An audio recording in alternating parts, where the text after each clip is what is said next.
Attention, functional fitness athletes or barbell athletes. Every time you work out, your body is telling you secrets that you can use to then improve your performance. That's right, your body is telling you no evals, no money needs to be spent. Your body's telling you what needs to be done. This series is going to give you an insight to those little tips that your body's already telling you.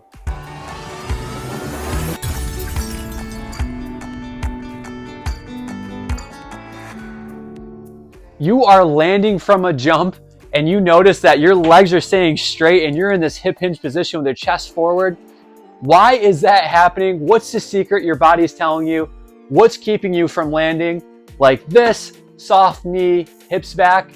You'll find out in this video. You're using a hip hinge when you land from a jump because your body intuitively is loading the posterior chain to hide behind deconditioned quads. In this video, you'll find out how you can find those sneaky quads, see if they're taking time off, and if they're truly deconditioned and could use some love. Note that we will not be discussing isolating the VMO because, to be frank, that is rubbish, and research has shown for years now that you cannot actually isolate the VMO even if you squat with your knees over your toes. But you can train the entire quad, and by doing so, the VMO, and not just the VMO, every part of the quad will get stronger, bigger, more robust. Your body will self-organize when your quads have enough strength that you'll land in a nice soft landing, hips back, knee bent position. First thing we're gonna do to find that sneaky quad that might be deconditioned and our body's compensating and hiding behind a weak quad is to actually look at the whole quad and see what it's doing. The more compound the movement is, the more the body can hide behind it.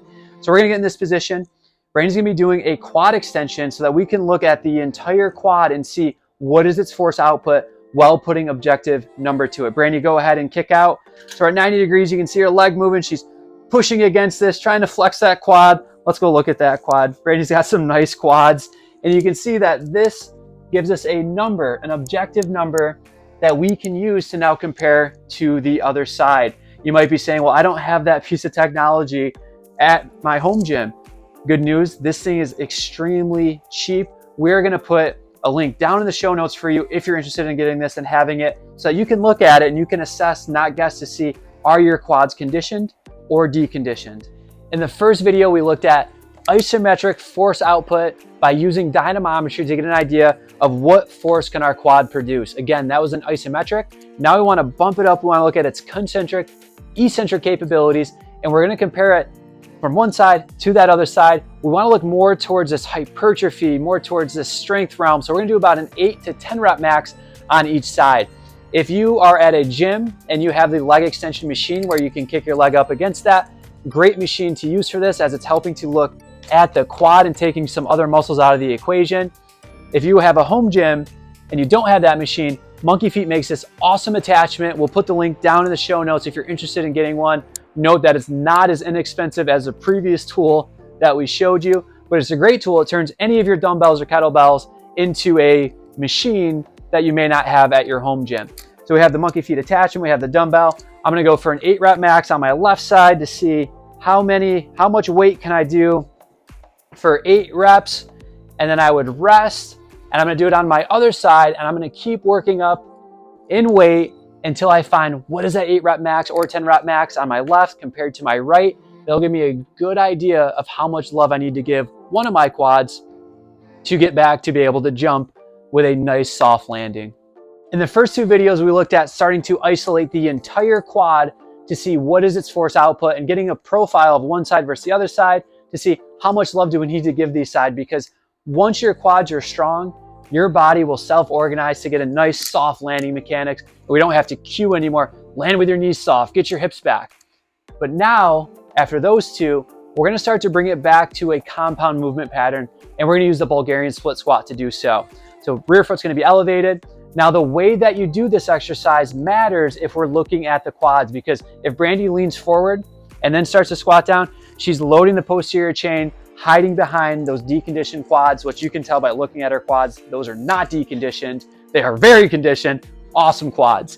But what we wanna do is we wanna cue that you keep your chest upright as you go down into the squat, because that's gonna load this quad. You're still gonna get some posterior chain, but this is gonna look at the quad a bit further, and that's what we're looking at in this video or in this series. So Brandy's gonna get the weight, she's gonna kick up. Remember, First test, we looked at isometrics. Second one, we looked at concentric eccentric, but in an open chain fashion. Now we're doing the compound movement. I want to see her power and strength. So we're going to do a 3 to 5 rep max on her one side. She would take the appropriate rest break.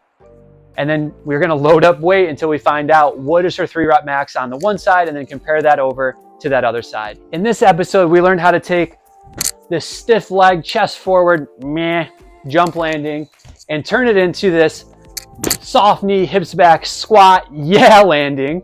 And we did so by looking at the quads. Remember, if your quads are deconditioned, your body will hide behind that weakness by shooting the hips back to load the posterior chain, taking the work away from this front side. Work on your quad strength. As that starts to develop, your body will self-organize back into that soft knee landing. We hope that you are enjoying the content. Our mission is to empower hope to those plagued by nope. If your stiff leg landing is telling you nope, turn that into hope by getting those quads stronger.